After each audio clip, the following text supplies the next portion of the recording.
Sasquatch, Yahoo, Phantom of the Forest, you Spearfinger, Fire Dragon, Ohio Grassman, Silver Giant, Bloodless Howler, West Virginia Vampire, Coyote King, Hogzilla, Devil Dog, Coyote Killer.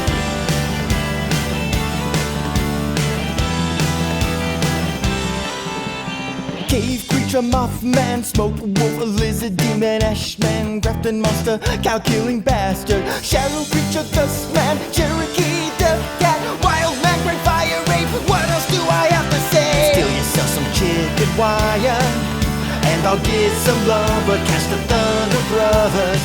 Don't you dare get out of the golf cart.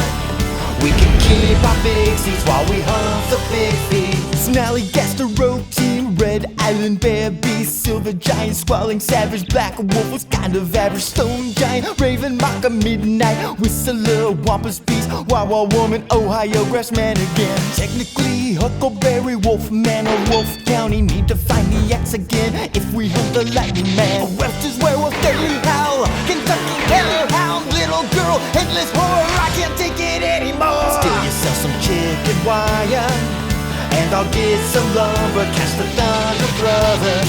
Don't you dare get out of the golf cart. We can keep our big seats while we hunt the Bigfeet.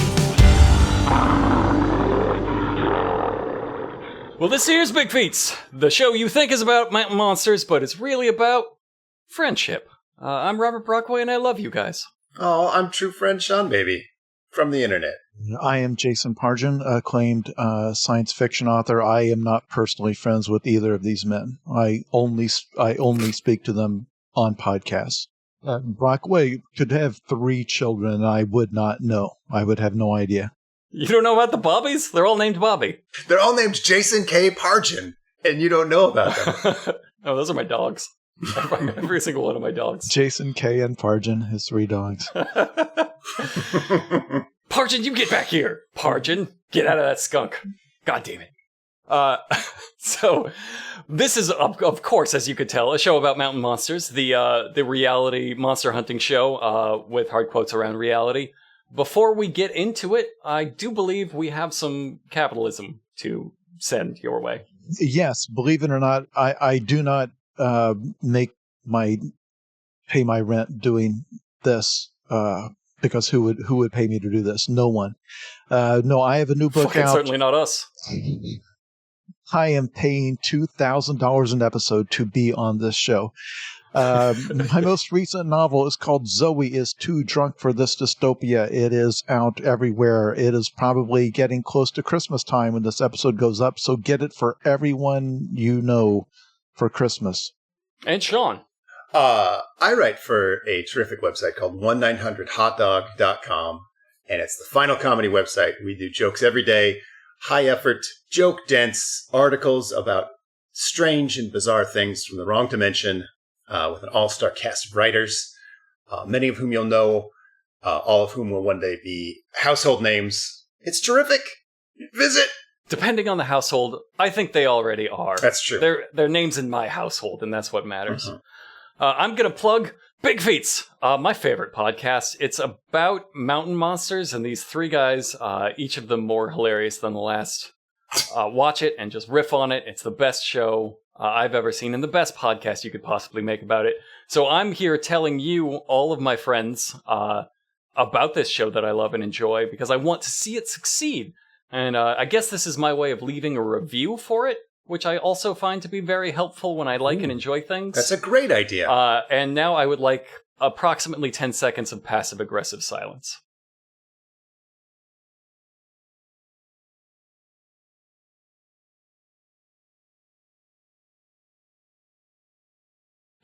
Let's get into it. So, Mountain Monsters, if you do not know the show, start from the beginning, start from our first episode. There are no bad episodes of this show, but it's a pleasure to watch them because they just keep escalating. They don't know the rules of improv, of comedy, of storytelling in any way. They are slowly inventing them as they go, and that makes it a fascinating thing that gets better every episode. It starts good, it starts hilarious, and you watch them invent all of their own rules in real time, and it's wonderful. It's on HBO Max primarily. I think I've just gotten word that it's on Roku and maybe some other free streaming services. There are 9 episodes. We will do this until we die and possibly beyond, depending on how faithful AI recreations of personalities are. Robert misspoke. He said 9 episodes. There should be 9 episodes. There are 9 seasons. Of this show. 9 seasons. 9 entire seasons of, like, sometimes 20 episodes each. It varies, but there's a lot. We will do them. We will do them forever. It is a curse that we have brought down on ourselves, as much as it is a blessing. Currently, we are watching Mountain Monsters Season 1, Episode 9, The Yahoo of Nicholas County. Our team is Trapper. He's the leader. Huckleberry, Bigfoot Security, who we, last episode, we discovered that might have supposed to have been his position in sort of the formation. Right. But now he has definitely cemented it as mall security. So he is mall security for the woods. Buck is a rookie collar husky ninja, man-bait, mostly man-bait these days. Jeff is our hillbilly research scientist and fucking wild card, here to just throw a wrench in everybody's plans. Willie is our trapper, our trap builder. He builds traps that trap, I'm assuming, mostly children. Wild Bill is our tracker. It's a nice way of saying what he really is, which is, I just cannon fodder. He's there to run out into the woods. It's a tree maniac. You track the monster. He's a tree maniac. He falls out of trees and is the first one into the monster's jaws, which is a useful thing. You can track a monster by the Wild Bill screams after he runs out there. If you could look at his skill tree, it is just beelined to Tree Maniac, and then every point he dumped into it. See, I think if you could look at his skill tree, it would be pure chaos. It would be there's no path whatsoever. Yeah. He's like, you can't even get to that one. How'd you get this one deep in the middle? That's not connected. Wild Bill, what the fuck are you doing? You shouldn't have no points in gun and 5 points in screwdriver. I don't even understand. You're gonna kill him with a screw. You're gonna kill Bigfoot with a screwdriver, and he will try. He will try that because that's what kind of show this is. It's a better plan than they usually come up with. If you give Wild Bill a screwdriver, that's a way better plan than building a house for it and then baiting it with the food he doesn't eat. It's true. And then making a nearby noise. If they all did that, if this show, instead of cleverly building traps, instead of building traps, if this show was about them all going out in the woods, and then as soon as they hear a branch snap, they just go yeehaw and run out into the shadows with guns blazing. I mean, they'd all be dead. They would all definitely be dead. But it would be a good time. This time, Yahoo of Nicholas County. Yahoo is the monster. It's a fun name for a Bigfoot. It is a real one. We do start these off by looking them up. It's a real one, and the only fun fact I could find about it was Daniel Boone was said to have some sort of beef with Yahoos. Yeah. Okay. He didn't like the Yahoos. It is an obscure cryptid. By the way, listeners, when we say a real one, if this is your first episode, we are not saying that the Yahoo of whatever, the Yahoo of Nicholas County actually exists. We're saying it's a cryptid that they did not make up for this show, as they sometimes do. But this was one where if you Google it, the first page is all Mountain Monsters talk, like this TV show talk. So the Yahoo is not well known. I'm wondering if that Daniel Boone story is not like the only prominent reference to it. It's the only thing I found. But I didn't find any. I found the name, and they were so proud to mention all of the little cryptid pages. They were like, "This one was on the TV show Mountain Monsters." So this is their claim to fame. Is this show that nobody has ever watched? Once acknowledged them. It's called that because it makes a noise that kind of sounds like a person saying Yahoo. And if you have been listening along with us for the previous 8 episodes prior to now, and you know that when they encounter these monsters in the woods, they always signal it with a canned monster sound effect from a Halloween sound effects record that they have bought. And you're probably going to say, well, gosh, how are they going to manage that? Because they just always do like a generic roar. Surely this creature is not going to actually make some kind of a Yahoo sound. Buckle up, kids, because this show, wherever you think this show is going, as predictable as you think it is, just come along for the ride. Every episode better than the last. We're gonna up the game again here with season 1 episode 9, Yahoo of Nicholas. I always want to say Yahoo of Nicolas Cage, which I bet we could get Nick Cage up in here. Like if we pitched this to him, he could do the big budget version. The Yahoo of Nicholas County. They start off in Trapper's truck meeting. They're all crammed into his giant cab truck, the most that it's ever been in a cab. They are driving to, you won't believe this, West Virginia, where they already are. It's like 5 minutes away. That's so lucky. They're so honored to finally be going after a local, is how they're framing it. I will remind you, every single monster has been local, except for one, which was 45 minutes away in Ohio, and they made a very big deal about that sacrifice. Like, fucking 45 minutes. So, Huckleberry, this whole show is decided kind of on improv. They find a couple of things that seem like a set piece or a prop or something. They try to spin a story out from there, some sort of rough sketch, and then they go and say shit. And what that results in a lot of times is some sort of improv fight where they try to make their own rules about it. They try to enforce what the theme of the episode is going to be. And most of all, they fight for one-liners that will be in the pre-show roll of all the best scenes. Yeah. And I'm telling you right now, Huckleberry came in with a plan, and he fucking dominates. He's the Chicago Bulls of Mountain Monsters in this episode. One of the first lines he says, as they're introducing the idea of a West Virginia Yahoo, a local Bigfoot, he says, "So it's hillbilly on hillbilly." And that is he really goes for that. Not the last time you are going to hear that phrase. He sells it. He knows this is championship shit. Trapper says, like, that's right, knowing, oh fuck, he just scooped me. So Trapper says this is a 7 to 8 foot tall, some 800, 1,200 pounds, because they can never be small. They always got to be beasts, and these men are already beasts, so these things have to be huge. Says, you better be on your toes with this son of a bitch, I tell you right now. And Jeff describes the first sighting. He says the first sighting was in the mid-1800s by lumberjacks here in Nicholas County, and they were describing him as just screaming out Yahoo at them. Some of them were quite terrified. I want to talk about the estimates of the weights of these creatures. We are now on episode 9. They cannot decide on how dense a mountain monster is, because they will go from, well, they could be up to 9 feet tall and maybe 1,000 to 1,500 pounds. It's like, that's not a minor range of weights for these things. And they will, like with that dog creature, they decided it was up to 400 or 500 pounds, but it was only like dog sized. They can never quite dial in on how much something 8 feet tall should weigh, because there have been basketball West players, Virginia stone bones. That, like, there's basketball players that are 7 feet tall and pretty beefy, strong guys that are in the 400 pound range. So you're talking about a 7 foot tall creature that's 1,200 pounds. That is a very wide creature. That is almost a chode of a creature. Yeah. Got yourself around, man. I like the idea of Bigfoot shows. I mean, maybe, what is Shaq? Like 900 pounds? Wait.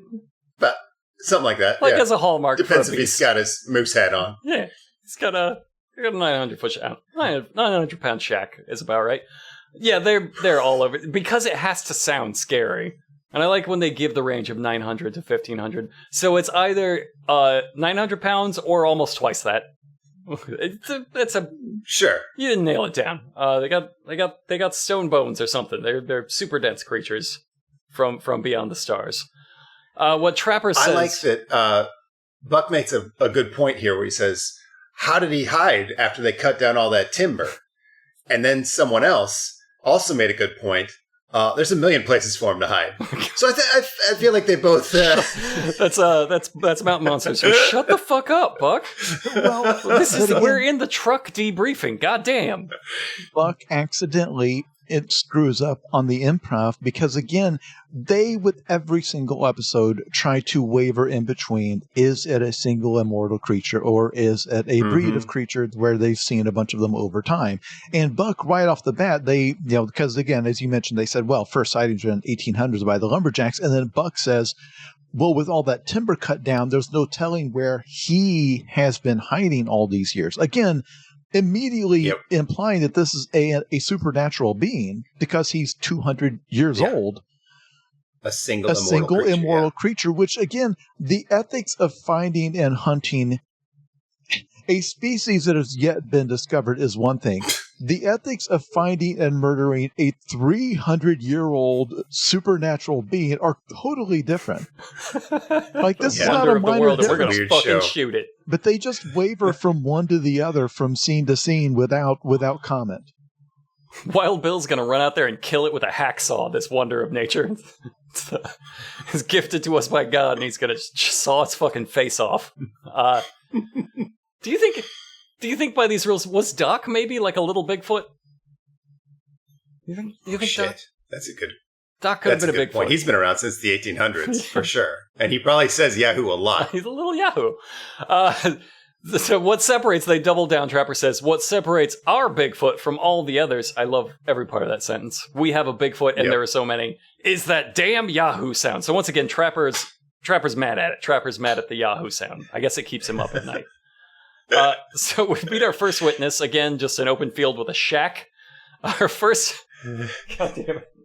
I forgot momentarily, and then I looked at my notes. Our first eyewitness his name's Possum. Is a gin singer by the name of Possum.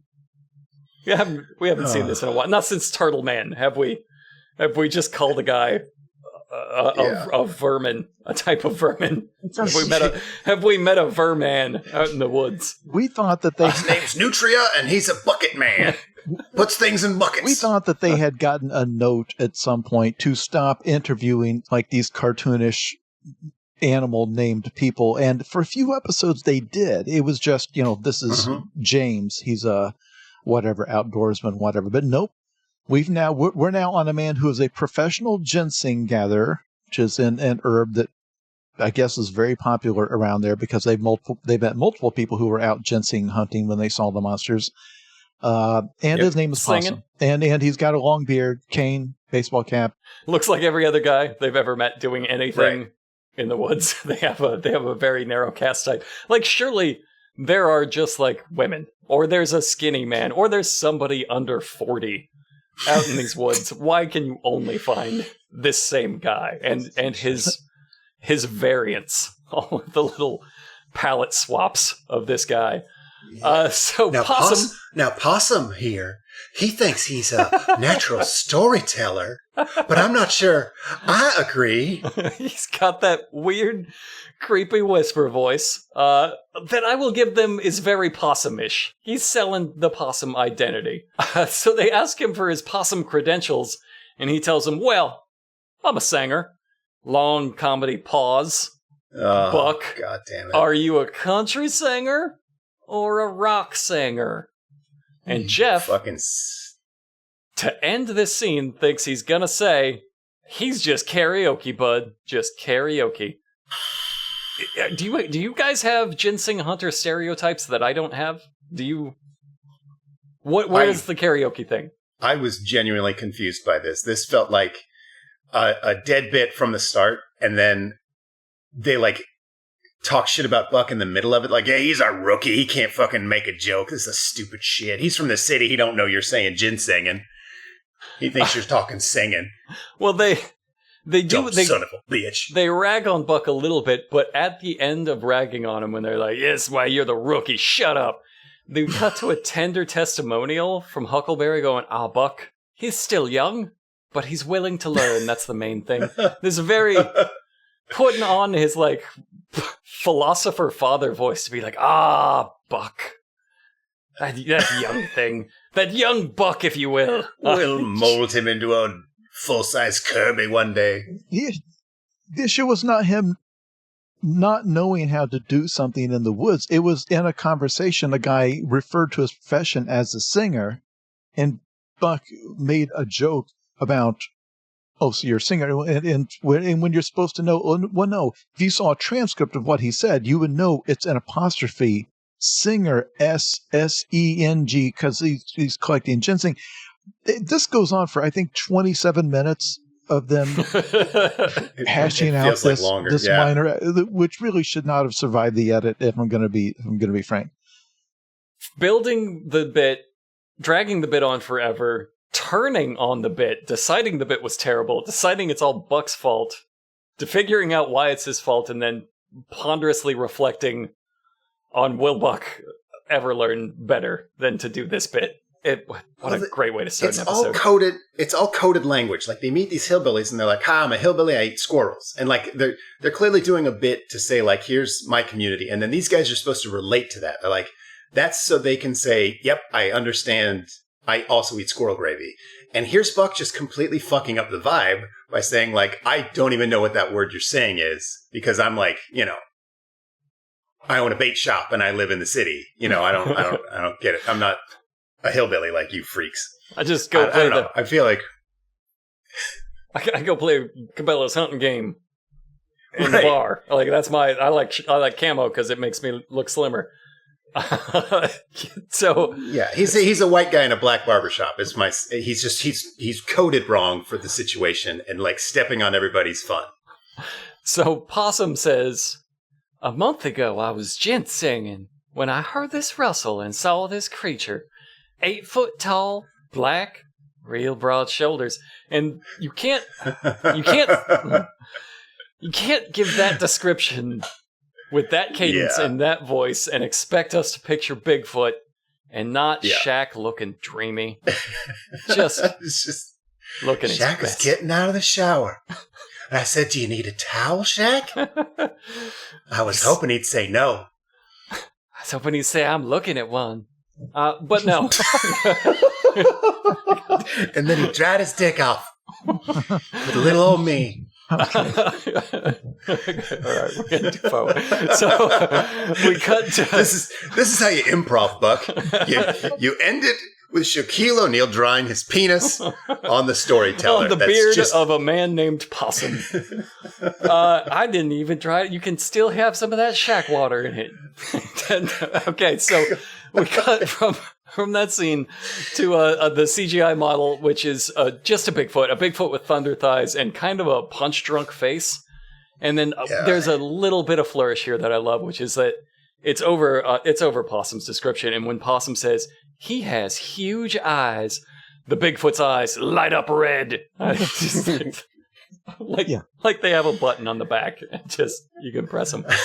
And if you're new to the show, you may note that he was spotted the creature minding its own business and bothering absolutely no one. Yep. And so up till now, the Yahoo of Nicholas County has attacked, not even inconvenienced anyone in any way. It is being hunted for no reason. It bothered Daniel Boone 300 years ago.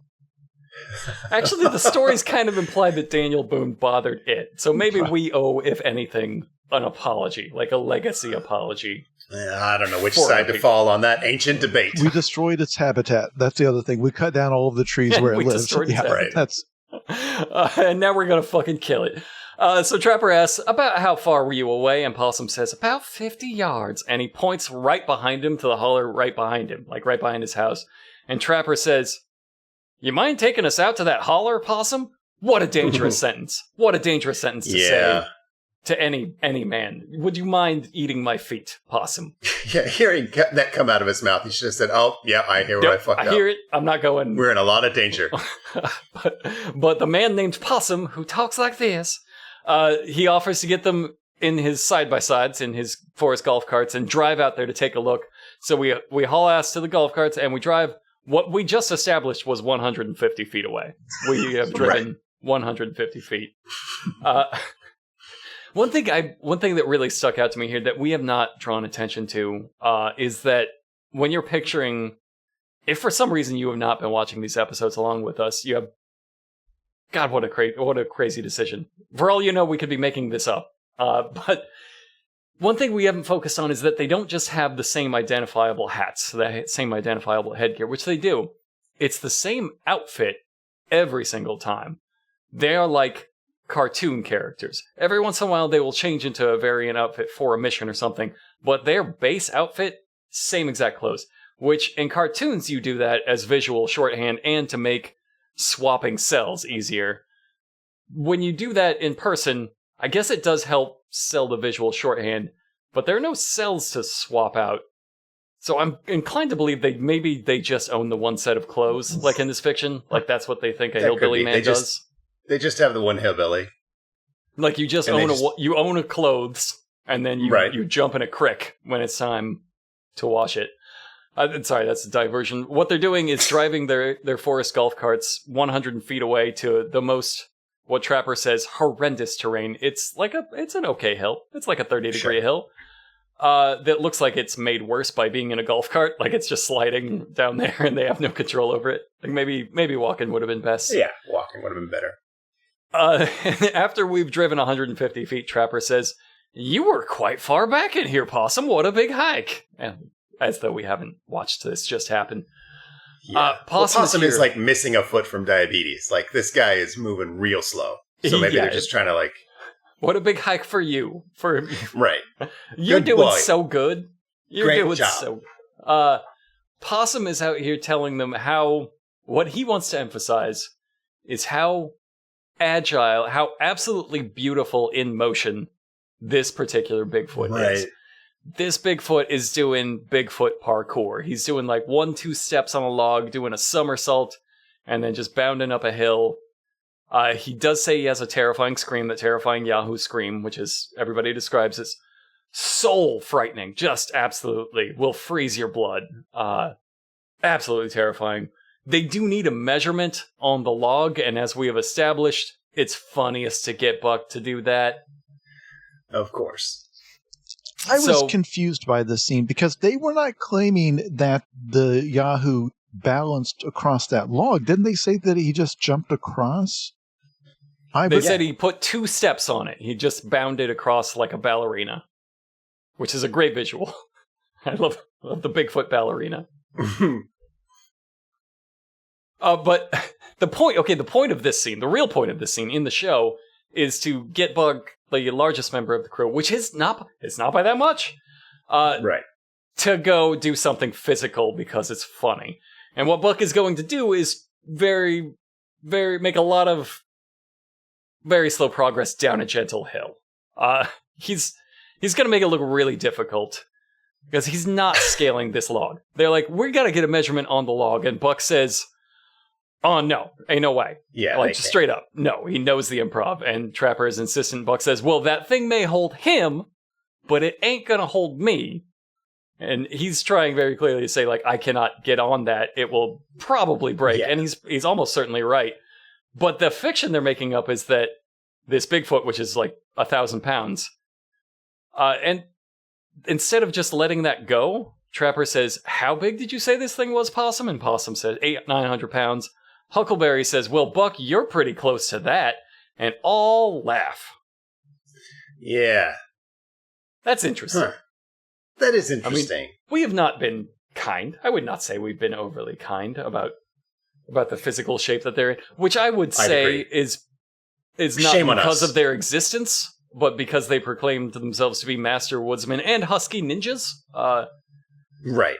It's simply that is not the case. However, I would say Huckleberry has like maybe 50 pounds off from Buck, and Jeff is like, I don't know, a big lunch. Shirts. For sure. Yeah. Like, Jeff is a bloated day. No question. And also, I feel like the case is closed, that this Bigfoot is more agile than a morbidly obese, unemployed Virginian. I feel like we don't need to, like, run the fucking scientific tests here. But we do, because all that laughter there. "Oh, Buck, you're pretty close to that." Trapper cuts it off and says, "You're on the log, Buck." Get on the log. They actually make him Yahoo. They make him get out there and scream Yahoo. I feel like it's times like this you realize they're 8 years old. Like, if you took any 8-year-olds and sent them into the woods and said, "Find us a Bigfoot," like, they would create almost exactly the same show. So, he says, they send him, hold on. I think, now that I think about it, this show does make a lot more sense. If in the pilot, which we didn't see, they found a magic amulet and swapped bodies with their grandkids, and that's, like, what we're dealing with. That's the origin story of this show, that would make sense to me. So they send Buck down the hill and to climb up the opposite hill. And Buck, a lot is made of this. This is 20 minutes of episode, is Buck very gingerly making his way down this hill, almost falling several times as they laugh. And then as he gets to the bottom, Huckleberry says, "The husky ninja strikes again," which is a real shitty thing to say, but Buck doesn't pick up. He says in his testimonial at the bottom of the hill, as all of his friends are up top mocking him, he says, Well, they're old. They can't get down here and back up the hill. I may be big, but I can track a lot better than they can. Like he can get around a lot better. Right. And the very next scene is Trapper saying, all right, you got to get up that hill up to the top there. And Buck going, oh, this sucks. The coping. It's that they're constantly writing themselves into these situations that humiliate them. And then they're like, well, the reason I'm doing this humiliating thing is because I'm actually super cool. It's because they really love and respect me and they need me. And then as soon as they ask him to do something, fuck. But there's also a thing that we've touched on a few, because this is the third straight episode where they've had someone, a member of the team, point out what brutal terrain this is. Like they've never seen terrain before. And this is just it's just a creek. It's a little hill and a little bit of water and another hill. Again, it's a creek identical to the one we have in the park here just near downtown Nashville, Tennessee, in the middle of a large American city. Every terrain they run across, they act like they've never seen it before. And a couple episodes earlier, there's like, man, look at all this mud out here. Like they've never walked in just a muddy woods, which woods are mud most of the time. It is fascinating because I still to this day cannot get a sense of how little woodsman experience these guys have, because the whole joke with Buck is that when he tries to traverse a stream, it looks like you grabbed someone from the city and made them try to traverse a stream. But Buck's backstory is not that he lived in Los Angeles and had to move out here, and the joke is he's a fish out of water. He's supposed to be a country boy like the rest of them. But all of them walk very gingerly through the woods like they've not done it very much. Which, I gotta say, in 9 seasons of television, they still do it. I've seen episodes up there. Even though they objectively now do have quite a bit of experience. We've seen you have experience, and you have learned nothing. We've learned absolutely. If anything, it is more difficult. I bring all this up, all of this hill climbing time, because it's a huge chunk of the episode, but also because this is sort of the arc of Buck. Buck now understands how much climbing a hill sucks. He gets to the top of the hill and gives a testimonial to the camera. He says, personally, experiencing this hill, getting to the top of it, it's unreal the way this creature moves up these hills. Like, he now understands this Bigfoot suffering climbing all of these hills like he does. And this actually will come back as Buck's sort of arc in the episode of coming to empathize with the Bigfoot by virtue of having to walk up a short hill. Which again, at least one of Sean's children could get up that hill. No question. Unassisted. I think the baby could make it. The 6-month-old. If you withhold food, that baby would get up there. Yeah, if you dangle the toy just a couple inches ahead of its grip for like a half an hour, it could get up that hill.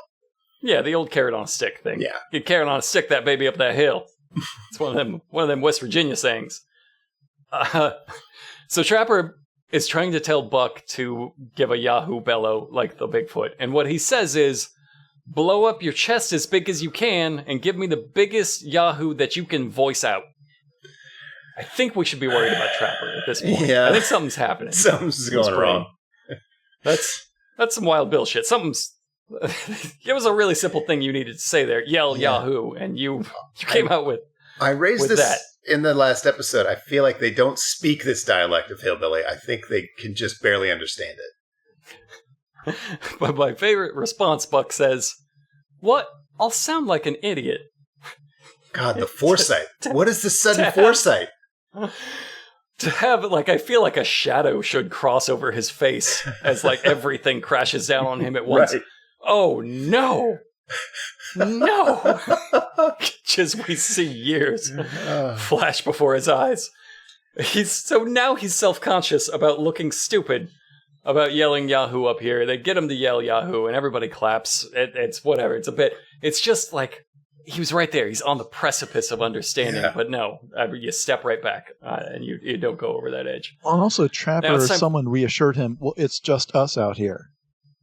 Implying that Buck doesn't know this is being filmed, which I would love to find out that at least one member of the crew did not know they were filming a TV show this whole time. So in like 2013, 2014, we had really good quality glasses cameras. They weren't as pinpoint as they are now, but you could hide them in a pair of glasses or something. They could be Truman showing this whole thing. God, It could be engineering this social experiment to learn what men will do when they are convinced that everyone around them is a Bigfoot and willing to betray them. So we're into our first night investigation. They're back in that hauler looking for signs of the Yahoo. Really playing up the danger. He's so fast. He's so agile. You saw him bound like a ballerina. He could plie right up to us. We would never know. Trapper says, it's Big Bear country, and we're hoping it's Big Yahoo country. And, God, that's a good name for a band. Big Yahoo country. Yeah. For once, they don't see a sign of a big creature and specify that, which is crazy because they immediately find the big creature. So Trapper goes from, I don't see any sign of big creature's been through here, to, what? Look at these berries, that's here, to what was that? He's here, and he's now, there are snapping branches all around him. Jeff has it on his thermal, which... The fuck he does. The fuck he does. He gets a little blotch, is what he gets. There's like a little quick blotch, Jeff, like they're doing him a favor. Jeff Like, and I'll put a his little thermal. jellyfish. Just leave it. Just leave it in the truck, Jeff. So useless. I don't. It's nice. It's very brief and easy to miss. But when they find the berries on the tree and Trapper doing his improv, his crime scene improv is like, he's feeding on these berries. It cuts away. It cuts back to Trapper, and he's eating some of the berries. And then they play the crew. The guy in the crew goes rawr, to make like you guys have heard a twig snapper, or whatever they heard that cued them off. I guess it wasn't a roar because it didn't make the Yahoo sound. But yeah, he was straight up eating these berries he found on the tree in the middle of the night. I gotta understand. Buck's climbing hills, getting in that Bigfoot set of mind. I gotta eat his berries. Understand where he's coming from. That's the true way of the hunter. There's no way he knows whether or not those are poisonous. There's no way he knows. That is just a lucky guess. So. I don't think it would have ever occurred to him that there are poisonous berries. Like, I think that's how far removed he is. That if you had told him, he would spit them out and be like, "Oh fuck." So it's nice that we all pointed out that Jeff is at a behind-the-scenes war with the guys responsible for putting stuff on the thermal cam, because they all yell at Jeff and he's going, "I'm panning, guys. I don't see anything. I'm panning." And he's yelling at them about how he's panning, and it's not working. It doesn't.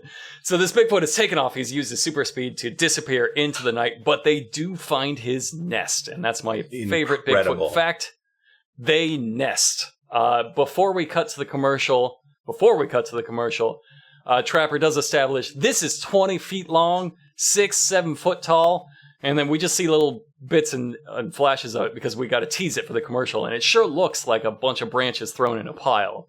But we do cut to commercial, and then when we smash back in from break, no recap this time, we smash straight in to just a close-up of Huckleberry going, "If anyone catches him, it'll be us. It takes a hillbilly to catch a hillbilly." He's really hammering that thing.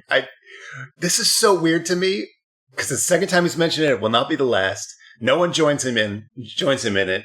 It's just something he's decided that this Bigfoot is a hillbilly.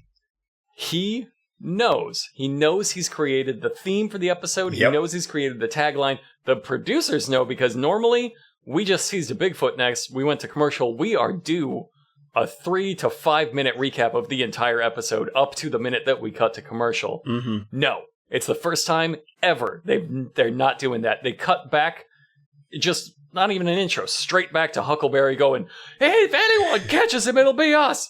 It fucking takes a hillbilly to catch a." He knows. Yep. He's got that shit, and he's selling it, and he's front and center. And I love the implications here that, first, just on face value, only hillbillies can catch hillbillies. I love that. That's great. That's from Ninja 3, The Domination. That's the tagline of that movie. Takes a hillbilly to catch a hillbilly. It changes somehow when you say only hillbillies. Like, many people have tried, and then we have had to hire our own. We've had to breed our own hillbillies to catch their scent. Further, the implication that this Bigfoot is a hillbilly, like there's some sort of polite Bigfoot society out there, and if at one of their parties they would be whispering, "Who invited the Yahoo?" I can't believe Yes. This Yahoo I hate voted going for to Trump. a Thunder Brother party when a Yahoo shows up. The implications all across. But they love him. It's why they love him. They've decided we love this Yahoo because he's a hillbilly. We're still going to kill him. Right. But he's one of ours. For no reason. He's ours. He's an herbivore. He eats berries. They've established that. He doesn't bother And anyone. He runs like hell. Has never bothered anyone. Very graceful and dainty, and eats berries, and has been surviving in this area for 300 years and never bothered a soul. But that ends now. He screams Sounds Yahoo beautiful. sometimes, like our best friend Wild Bill. So the Huckleberry recasts it for us after screaming into the camera and says, "We was following this trail out here and come across this Yahoo nest." I love that sentence. Come across a Yahoo nest. Trapper starts making up like, "Look how it's woven. It's so intricate and unbelievable." Not a stupid animal that showing. built this, guys. Yeah, it's not. They're like, it's not a stupid animal that built this. Huck says that. He says, "This is not a stupid animal that built this thing here, guys." Trapper modifies it and says, "The beaver is the best builder known to man, but this sumbitch right here, in his class." So I had that marked as my quote of the episode. Oh, fantastic. Jeff throws his monkey wrench in by saying, "Look how it's camouflaged." But it's 100% not. This is a giant, very distinct twig fort that, like, you can't mistake for anything with a nest. It's not camouflaged into anything. It's just a pile of twigs. It's not intricate. It's not woven. It's not...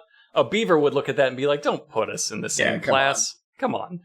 But Trapper sticks his head in there, and the first thing he says is, "You should see the room in here. It's unbelievable." like it's got a half bath. And someone asks him, "How tall is it in there?" And he says, 3 foot tall. 3 foot.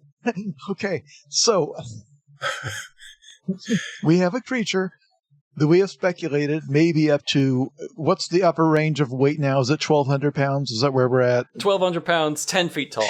10 feet tall, 1,200 pounds. They come across a waist-high pile of branches and twigs. They have declared it to be a Bigfoot Yahoo nest that they say is 20 foot long, 6 to 7 feet high. That is such a ballsy move to say that standing in front of this thing. To then have to get down on your hands and knees to poke your head into it. And then say it's 3 feet high. Say it's 3 feet tall. And I would love to have someone else on the team to have speculated, well, could that be some other animal den? Could that be a coyote den? And by the way, could he shrink at night? They never refer to it as a den. It's always a nest. It's always a Bigfoot nest. I love it. Like there's eggs in Bigfoot eggs. Yeah. Which makes a fine omelet with some squirrel gravy, let me tell you. Put that squirrel gravy on your Bigfoot eggs. Call that a Kentucky full breakfast. So there's so much. They're not even done. Buck asks him if it's real fresh in there, which is a fucking crazy thing to ask out of nowhere. And Trapper confirms there's no scent at all. What? I don't even know what they're fucking doing. None of this comes up again. How does that?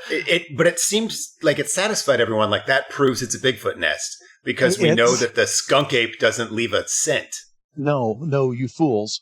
They are establishing that it has abandoned this nest. It's an old nest that it has moved out of. So after he estimates that they are 1 to 2 weeks behind the Yahoo, which they saw earlier this evening. They just ran into 20 feet away from here.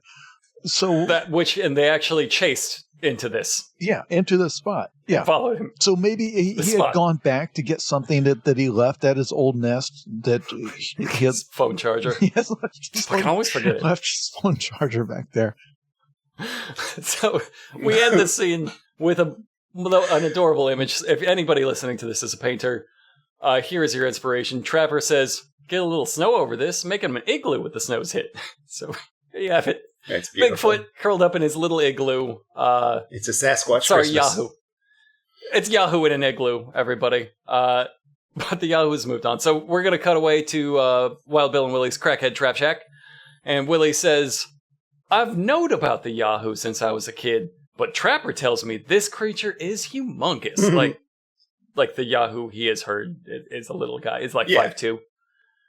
The little Italian guy. We call him Yahoo. And Wild Bill Once again, we have the Wild Bill Cam, which is my new favorite Cam. He's coming tearing through the woods on an ATV, as though that's how he took that fucking razzing about his SUV so hard. He is only going to show up cool now. We need to talk about burning this. ass.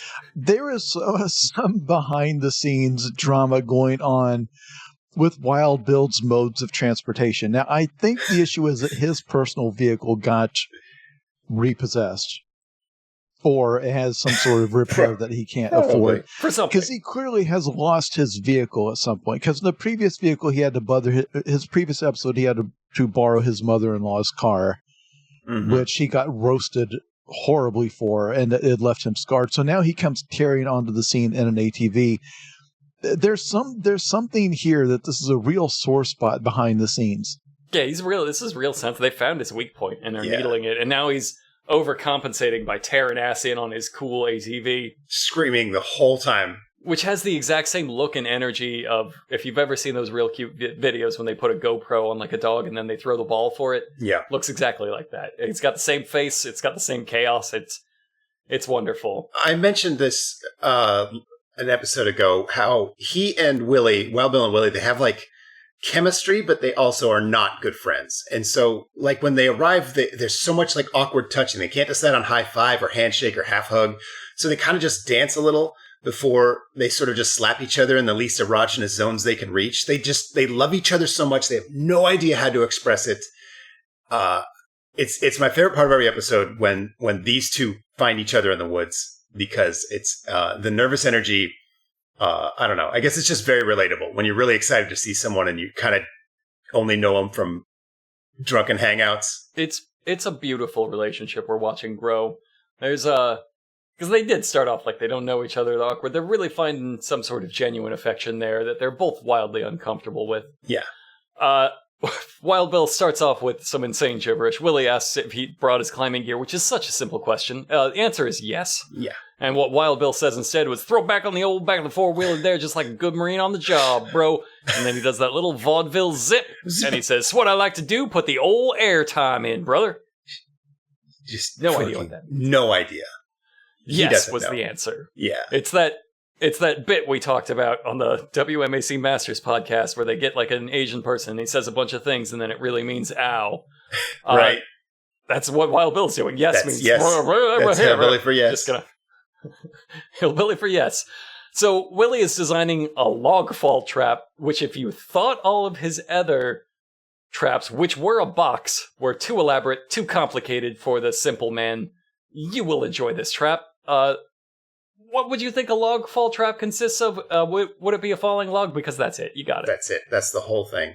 Ladies and gentlemen of the audience, I urge you, if you are not watching these episodes with us, and you should be to get the full experience, please go look up the clip of the log fall trap. It is, I don't know who designs these traps. If Willie is doing it, he is a comedic mastermind. Because each trap tops the previous one, and obviously the apex probably would have to be the Mothman trap, which was electrified to prevent teleportation and also had a giant light bulb in it to attract the Mothman. Because, but no ceiling. Because the Mothman is a moth, has moth in his name, so he would be attracted to the light bulb. And then has an electric field to prevent his teleportation. To go from that to this trap, which is one log that falls on another. It's just one log, one very big log laying down flat, and another very big log suspended over it, and then it falls on top of the other log, and they put bait in between the two logs. And I know what you're asking, but what is it supposed to do? It's supposed to cut him in half. This is the joy of these traps, because it creates such a cartoonish mental image every time. It's so delightful and whimsical.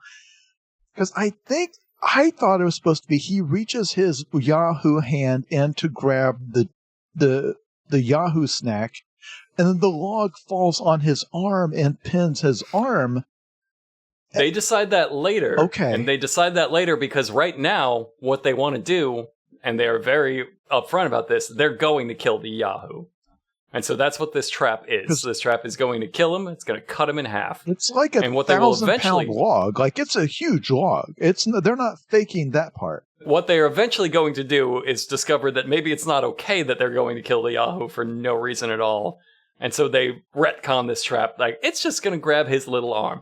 Well, we'll get there, because how we get there, it's great. In the meantime, we're still building the trap. And a little bit here, Wild Bill and Willie are working with chainsaws on what they call a Widowmaker tree, which is a tree that's just about to fall. And they finally down it, and in celebration, Wild Bill yells, "Tree!" Which I love. Such a simple dog of a man. And then he goes on to say, "Widowmaking done, bro. Good job, Will. Good job, top knot." So the Ames crew, when they come back from commercial, the Ames crew is meeting their next witness, and they do something amazing here. They do a Reservoir Dogs side-by-side walk, complete with like multiple flash frames. They have to speed up the footage because it takes them so long to cross the field. All to meet a man named Fish. So we got a possum and a fish in this one. You'll never believe what Fish likes to do. He likes to fish. You know what he looks like. He's a white man in his 50s. He's been here in the Yahoo night after night, and he's supposed to sell it as scary, but what it comes across is that he's complaining about his shitty loud neighbor at the Yahoo screaming all night. Like it's more annoyance. But then he says he heard it in the daytime, and they're thrown by this. And all reluctantly agree. They even try to kind of prompt him, like, you heard it in the daytime. Yeah. Okay. We were doing a thing where the Yahoos at night. So we only hunt Fish at encourages night them if they're. Fish encourages them to bring a gun with you too, like they weren't going to, like these maniacs aren't going. Come on, got it covered, Fish man. He says it's a. Fish does that thing where he like leans too far into I can't tell what it was. He's like, "What's this thing? This West Virginia monster screaming Yahoo. I don't know what it could be." And yet, if you're supposed to have lived there all your life, and you're a person of the land, or a hill person, as Trapper calls them, and not one of those concrete people, then you, of course, would know all about. Like, that's why they thought that auctioneer was such a shithead. He wouldn't know about the lizard demon. He's from the city. These goddamn people don't know anything. He really upsells them about how tough it is. He says it's rough as a cob down there, that territory. And that's obviously where they're going to be going. Rough as a cob. Where they're going to be going. And he now says, "I started carrying a little bitty video camera my wife got me for Christmas. Well, I carried it down in here one day and I caught a little piece of this thing on camera. I don't know why he's doing like a Mr. Rogers thing." And it's the same camera they make each witness pull out of their pocket. It's the same one. It's like a Canon 800 or something. And again, we've already established in the show that you can exist in a universe with smartphones. Like, people in this area we've already established that, but they all have to pull out that same camera with the flip out screen that has the worst video quality. It's like they recorded with like a Nintendo DS. It's like they've forgotten. To this point, they kept making excuses, more and more elaborate. I was filming cow videos for cow perverts. They kept making more excuses for like why they were filming. They felt really self-conscious about that. What Fish is doing here is making an excuse for why on earth he would even own a camera, being a fish man.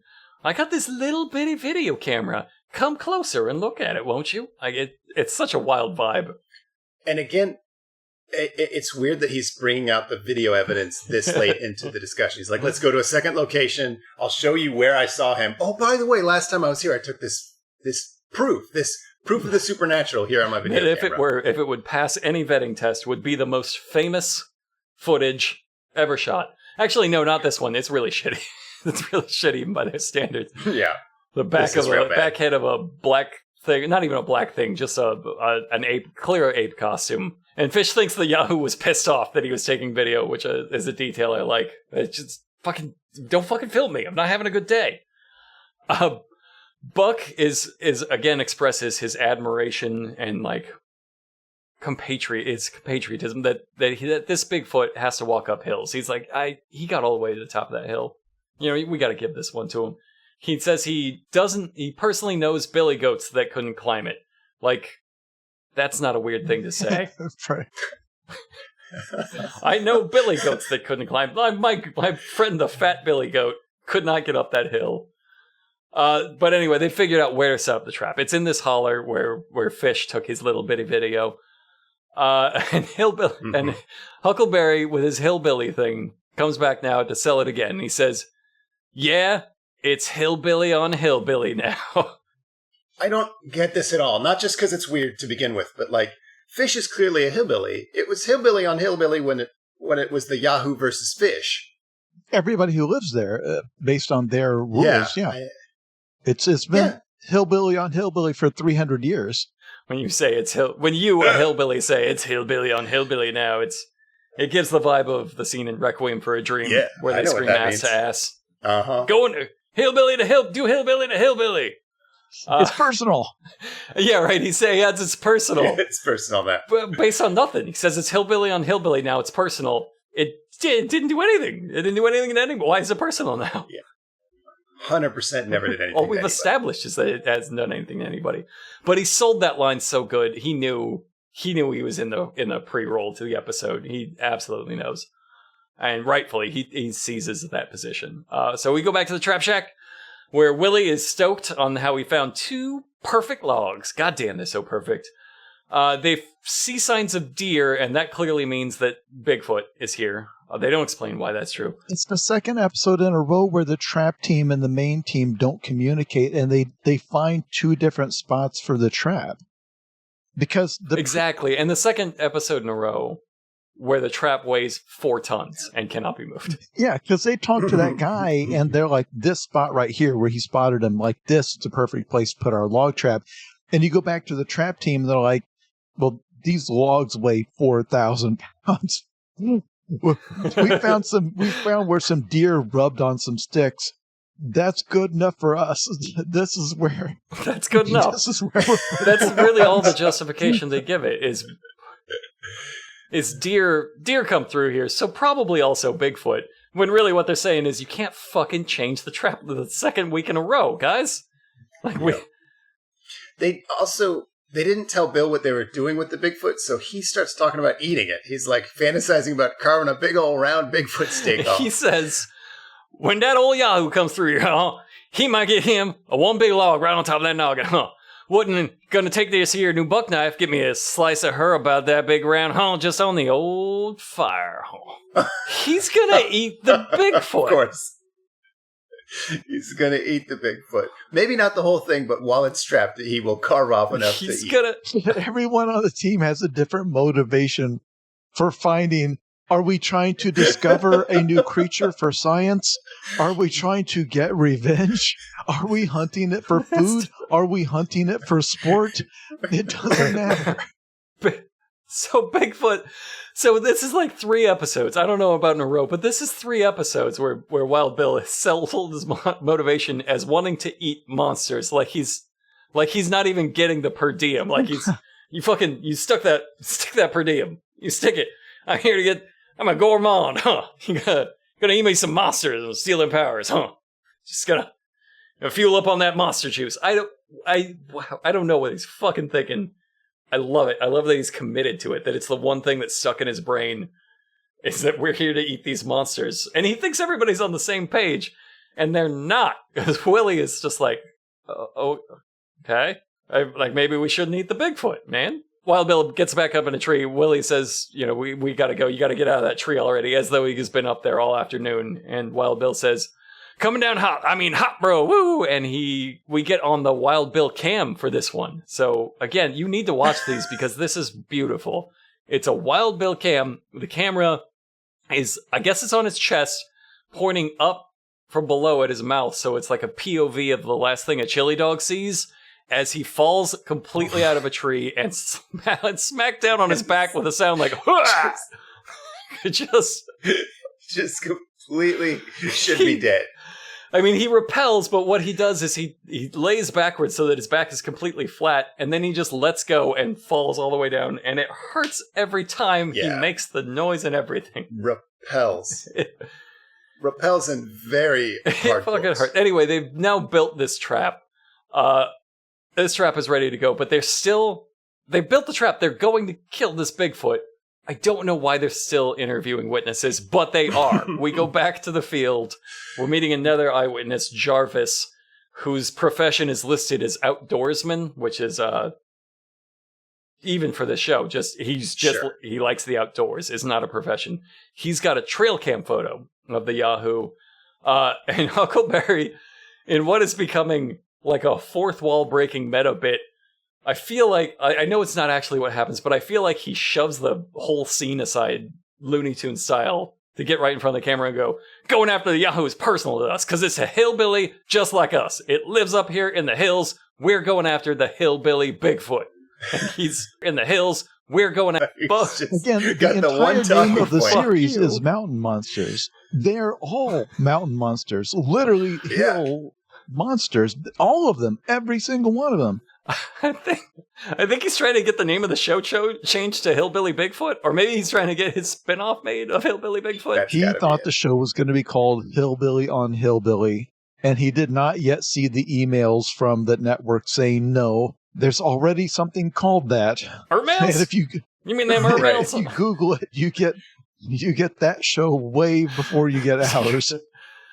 You get the most vile pornography. I just love it. Anywhere they go, Huckleberry's ready to jump in front of the camera and sell this hillbilly on hillbilly talking point. Jarvis seems kind of thrown by this. He starts his testimony. He was out here in his little Forest golf cart, just blasting around, not doing anything in particular, when he saw a footprint, what was abnormal. And this is Jeff. You can see them feeding all the prompts here, because Jeff says, did you feel that what you saw was a huge, oversized human foot? He's kidding. Jeff is getting so frustrated at his prompts not being taken that he is talking to them like a little child. Just, I would like for you to say out loud now that you saw a huge, some kind of Bigfoot in different words. So Jarvis says, it looked like a human foot, very carefully taking the prompt. He's like, good enough for you? Do I get my whoopee snacks now? You seem mad. You seem mad about it, sir. It was every bit of 20 inches or more, so now he's wildly escalating what they have established. And then Huckleberry jumps. But still not that crazy. That's still a Shaquille O'Neal. I mean, this is all still Shaq in a rented costume, trying to drive down valuable property prices for his house flipping business. We know that. That's the end game of this show. And Huckleberry chimes in to say, and that's what caught your eye, it being so big.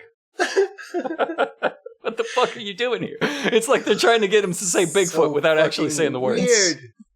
And it's such a weird spot to put this interview. Like, I don't know why they didn't edit it into earlier in the show, because again, they're already building their trap. They not only have heard it, but run into it, been within 50 feet of it, seen it on thermal, seen tracks themselves, know where it lives. They've been to its old house. They now know exactly where to put their trap. They're done. Like, they're not looking for evidence that it lives there anymore. They found its house. This is more familiarity than I have had with many girlfriends. There are parts of this where I've been in a long-term committed relationship, and I have not been to your former home and know your preferred scent of berry. Like, you're so intimate with this foot. Just pull the trigger. Just kill this foot already. Because they're still kind of out to kill it. But we're about to see that change. Right. We're about to see that change. They're still getting, like, convinced that it exists. Like, this guy, Jarvis, has another trail cam picture that's just like a gorilla shape scratched on an old piece of film. And they're like, wow, you must really be out there. Like, if you dropped a camera into an empty creek, it would pick out 45 more convincing Yahoo pictures than this. It's just a blur. It's nothing. However, I like. And again, why are we doing this? It's so precious to him. We're on its tail. It's so precious to him that what he does is he takes out a photographer's portfolio and then carefully selects a print of his many, like, this is his art. And like he's some sort of model dropping off a Bigfoot headshot. It's great. They, to their credit, I'll sell it like a child brought home a drawing that they're proud of. We finally see the photo. The ass end of it, it's nothing. They establish that he's huge. Trapper says he's built for speed and power, like he's a speedboat, like he's thinking about buying this Bigfoot. Here's where it starts to fall apart a little bit. Trapper says, "How long ago did you take this?" And Jarvis says, "About a week and a half ago." And you could see it, a little bit of panic in Trapper's eyes, because what he's looking at is the Bigfoot costume they have had all this time, which is, say, a light brown Bigfoot costume. And they have established and used a bunch of footage where they say, this is black. And so what Trapper does is says, well, a week and a half ago, like trying to give him some time. Nothing. He doesn't take it back. Trapper says, why, he still had his light color. He hadn't shedded that summer hair getting into his winter hair. Because as you know, creatures want to change to their dark black hair to better blend with the snow. To better blend with the black It snow. is A process that takes 1 week. A wonderful bit of improv, because you can see on Trapper's face, he knows he has the camera on him and has to come up with something as if they're doing this live in front of an audience and that they cannot simply turn the cameras off and stand there for 20 minutes and come up with something. No, that's not how he works. Right. Never. We're doing this on the fly and then we're moving on. Fuck it, we're doing it live. Everything's live. They decide, from this picture of 0 Yahoos, they have now decided there's a whole family of Yahoos, though. Like, somehow... a whole family unit just from this picture, which, again, shows 0. But immediately after they establish, well, this must be a whole family, I think he says that he found tracks or something. But now it's a family. Like, that improv sticks immediately. Now it's a family, and immediately afterwards, we cut to Wild Bill and Willie in the Trap Shack, where they have built a guillotine for giants out of wood. It is so two-dimensional. Like, it needs to land with 1,000,000% accuracy to do anything other than mash one Bigfoot finger into paste. It's the dumbest trap.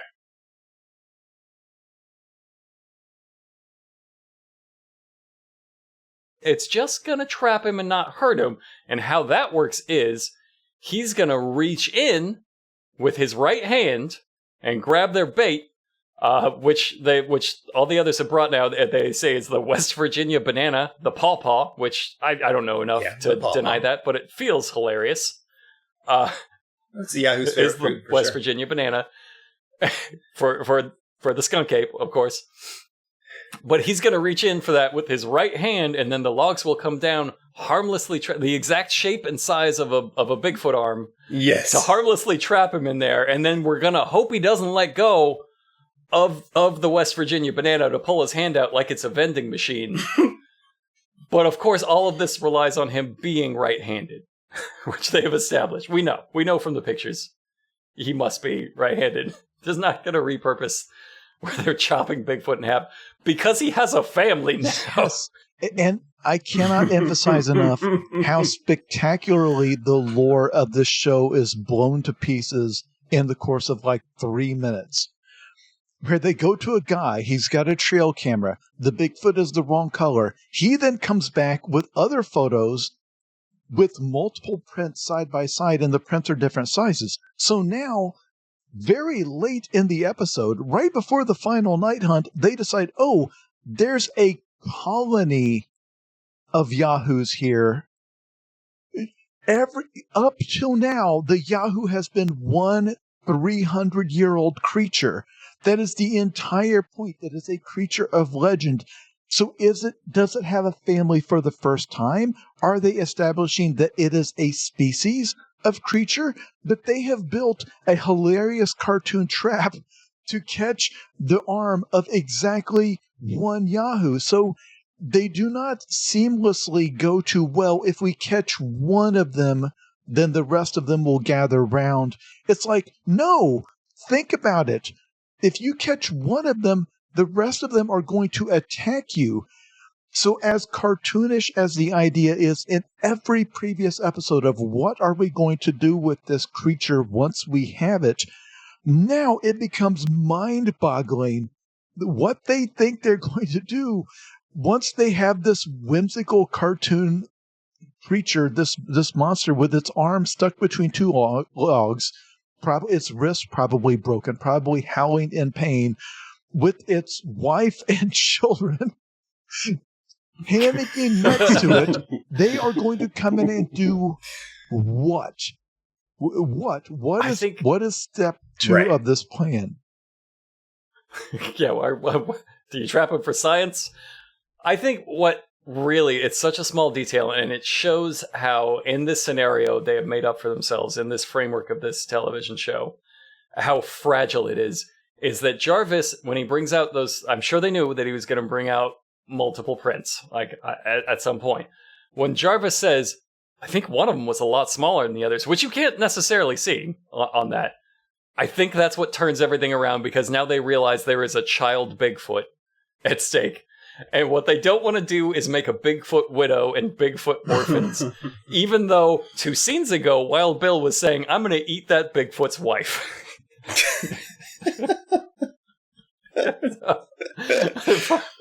And this trap, I mean, we're talking about it like the dad has chosen to grab the pawpaw. It's very possible that one of the children will climb up onto the trap and just get completely mashed into nothing. Obliterated. It's going to kill whatever it comes down on. It's the surest death trap they have ever made. It is an execution method. So with this wild turn of events, we are now in the night hunt where they all have their shotguns to maybe certainly not murder the Bigfoot children, still with all of their shotguns. Trapper is saying, this is personal for me. Well, I'm not going to kill him, but it's personal. Like, they don't know what the fuck to do here. Everything's been thrown right out the window. His explanation for it being personal, he says it's personal because this is his home state. And that's it. And then he adds, not only that, there's a damn family of them. That's the whole motivation. Now, this is fucking crazy to me. Like, this is, I don't know how to put it. Like, he's mad at like an indigenous species for existing in the state he lives in. And he's pissed off at it for having a family. Like, it's like an allegory for racism. That it's like white supremacy is so encoded in this guy's brain that just it's personal to him because the goddamn thing is breeding in his eating state. Our deer. And I don't know. I mean, that's why he takes all of this so personally. Fucking singing his Yahoo song, I hate it. Yeah, I don't know. Something about this made me really turn on Trapper. I was like, oh man, this was racist dick. So it's personal. They're certainly not about to kill it. They are armed with shotguns, driving it into a wooden guillotine with its children. So, and there's a couple of lines in here that I thought were brilliant, which is when they start walking through, they look kind of at the woods, and I think it's Buck who says, there's a lot of trees shoved down in here, which is just such a good way to say forest. Like, yeah, so weird. A lot of trees shoved down in here. Yeah, well, it's a forest, right? I was looking for that word. Buck also says, be careful in here, guys. It's a good place to twist an ankle, which is such a fucking troop master thing to say. Least of their dangers. You're on a deadly Bigfoot. You're all armed with shotguns. And you think covering your friend means killing him before he can turn foot. But careful. Don't twist an ankle. We'll put you down. They find its track and are immediately on its trail. And they send Wild Bill up a tree as a sort of a scouting crackhead, sort of a scouting junkie. With his wild senses, he hears a snap, and he screams, "Come get you some of this here, Mr. Yahoo!" Like daring the Yahoo to run up the tree to fight him in a tree. Didn't they? He's holding up his knife while saying that. Again, Wild Bill has not gotten the memo that they are no longer trying to murder the Yahoo, or that there are multiple Yahoos. In fact, he has sent the memo that we are going to eat this Yahoo to everybody, and he's getting some notes about it. He's getting some pushback. I think he put that in the wrong group text. There's his church friends just found out he's going to kill a Bigfoot, and they're like, "What? What are you talking You're about? You're going to eat a Yahoo? Is that an internet thing? We're not really down on the internet. This is 2013, and we're a church." So they've split into their two teams. They think one of the Yahoos, just one of them, is paralleling us, as Trapper says. So, like, nobody's going to make fun of... They're going to make fun of Jeff or bipedal, but he can say fucking paralleling. They're stopping to marvel at every track they find. Once again, in the middle of a hunt. Like, you're fighting him right now. He's going right for the trap. they've successfully, what they think is successfully driven them in there where they all join forces again. They decide this time, okay, 3 Yahoos for sure. We know that based on nothing, but we're narrowing it down. And now here is where they finally first hear the dreaded, I'm going to remind you, bone-chilling, soul-shattering scream.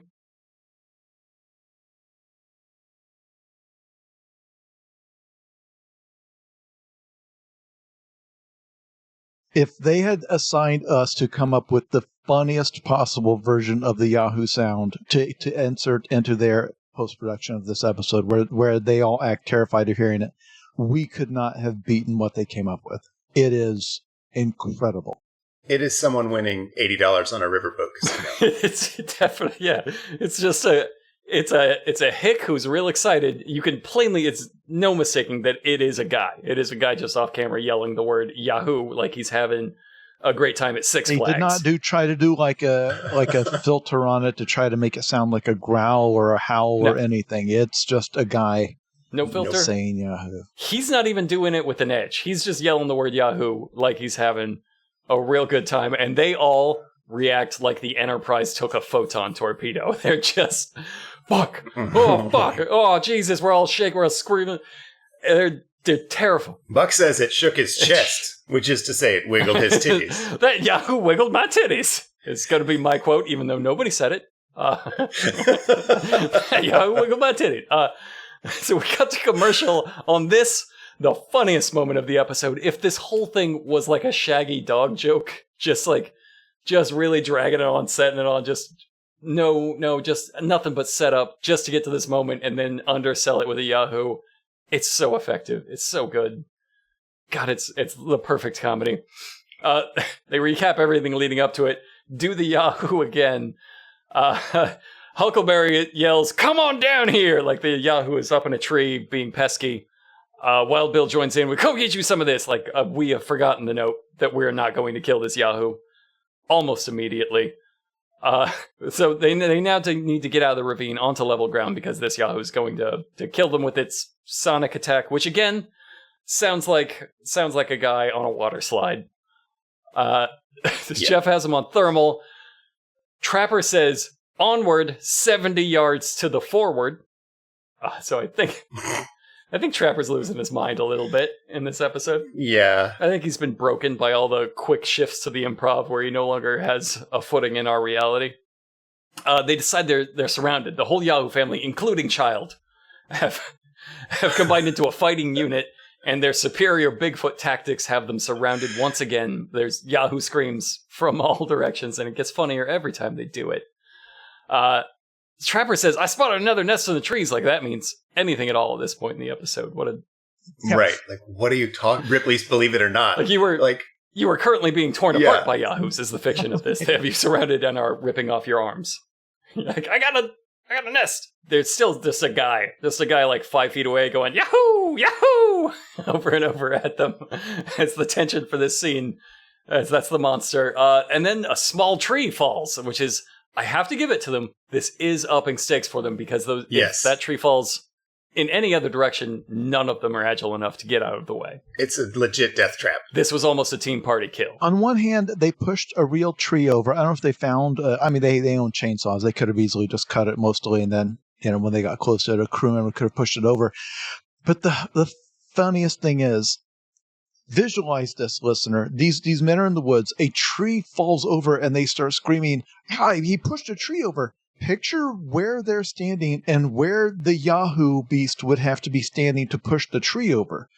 Literally 3 feet to their right. They don't look that direction. They look at I believe the camera is even pointed like where the Yahoo would have had to be. As if when he pushes that tree. The remarkable thing is the tree, because it's like, oh, the tree almost fell on. They jump back instead of, holy crap, the Yahoo beast is within arm's reach of us. Like it could, if it's as big as we're describing it, it could grab any of us right now. So they're also overselling it. They say this thing just right now. Well, what it did was it pushed over about a 17-foot tree, a very young tree. It's It would kill this whole team, but that's because it's a low bar. And Willie gets so excited, he goes full Fat Albert and goes, hey, hey, hey, I got hair. Like, exactly in that intonation. Yeah, they're still like collecting samples for the He finds fur. 7th grade science project. He tried to murder you with a tree right now. He is in the process of trying to murder you with a tree. You're collecting his hair samples. And he's over there going, fucking don't do that. It's weird. It's gross. Oh. And it's gray and black, so they decide this must be the alpha male. Yes, they for some reason, because he got his winter fur in. It's not the same ape costume. This one's different. We spray painted that ape costume. It throws another tree at them. Trapper says, just missed me. Nobody has, like, a bead on it at this point. Jeff doesn't have it on thermal. Trapper, at this point, has to concede. Well, hell, he's a pretty good trap builder himself. He has to concede that he has fallen into a Yahoo trap. That the Yahoo has taken their tactic, which is to split up into teams and drive both of the teams together towards their trap and then execute it. And it worked this time. Yeah. The trap caught the hillbillies. It was hillbilly on hillbilly. You were just thinking of yourself as the wrong hillbilly. He's beating you at your own game. Ultimate humiliation. This has to be like Bigfoot cucking at this point. Jason's right. This is like fetish shaming. This is the 9th episode, and I think they've been outsmarted by at least 7 of the monsters. All of them got away, and 7 of them with direct tactical advantage. Like, he simply was the better player. I did not have the moves. They hear something back at their trap, and everybody scatters to go to their little forest golf carts. Despite the fact that they're close enough to hear their trap, which means it would be faster to walk that 100 feet. But no, we run back to the golf carts and just whoop it up as we're getting there. I don't know why this is the reaction that gets me, but when they pull up in their little golf carts and they see that their trap does not have 3 cut-in-half Yahoos in it, they're so frustrated. Somebody just goes, ah! And then there's a real tired, God damn it. Like they're getting so sick of it. They're getting so sick of being chumps all the time. They're so sick of being the Washington Generals of Bigfooting. I don't want to be clowned on anymore. What the Yahoo did was it pushed a tree over on their tree as though to say, I see what you did there. Yeah. I'm going to do it better. And what's great is that's not me saying that. They all as a team admit, Trapper says, he built a better log trap. He's too damn smart. He's too damn smart. He's too damn smart. Wild Bill says, man, we worked that dogs on that trap. Like he's upset that Yahoo did not respect their work ethic. They have to give it to him. Trapper says these Yahoos live and work in family units. Their job. They're natural loggers. Their job is they learned it from us. They learned logging from us, and now they're simply better at it than we are. And they really have to give it to them. And Huckleberry, who has been stealing this episode every single time, just running rampant over it, just bulldozing over everything to say this is the Hillbilly on Hillbilly arc. He gets his chance to deliver the final line, and what he says is, word for word exactly, Hillbilly ingenuity built it, Hillbilly ingenuity tore it up.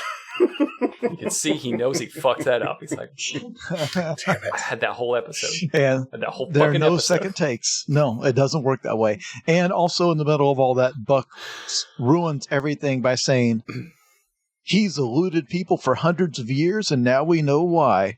Again, back to it being a single immortal creature, ignoring everything they found out in the course of this episode, and the fact that they were just surrounded by a Yahoo family, implying that they reproduce and that it is a species, right. And there are many of them.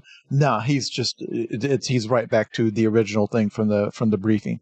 So to put our Jackie Chan everybody laugh freeze frame ending on this, Wild Bill pipes up and says, hey, I tell you, I kind of bummed out, man. I was wanting to get one of them little youngsters, domesticate him and chase bears for me. And then he does his vaudeville zip. And we're out. He wants to steal and enslave the children, specifically the children. He wants to steal Bigfoot's children and turn him into an attack beast for him after he eats his mother. It's a fucking absolute lunatic. Like, even by their standards, they all have to they all laugh and we go out on that. But what you just said is some serial killer shit. Yeah. They are each on a different page, and Wild Bill is so far down this murder fantasy. It's turning pages This by the was minute. the episode when we all realized that the mountain monsters referred to in the title of the series are these men. We're the real Walking Dead. So now it's time to do the impossible, which is pick just one quote from each of this. How about Sean? You go first this time. All right. There's a line where they're completely surrounded by the family of Yahoos, and they turn to Jeff with his magical thermal camera, and Jeff just says to him, "I lost it, guys. I got nothing." And it cracked me up because you never have fucking anything, Jeff. It's my favorite quote. Depended on you for one thing, and you've never delivered. Said it all calm, too. Not like, "Oh, I've killed us all." He's just like, "No, guys, come on. This shit doesn't work." Jason? When the team sees the trap that Willie built, a trapper says, probably the meanest thing I've ever heard one human say to another is he looks at a log propped up on top of a second log and says, "It's better than what I expected. Way better." I heard you wanted to put a log over another log, and this, you know what? I pictured worse than this. It's better than what I expected. Pause, way better. That is, his expectations were so brutally low that it is basically tragic.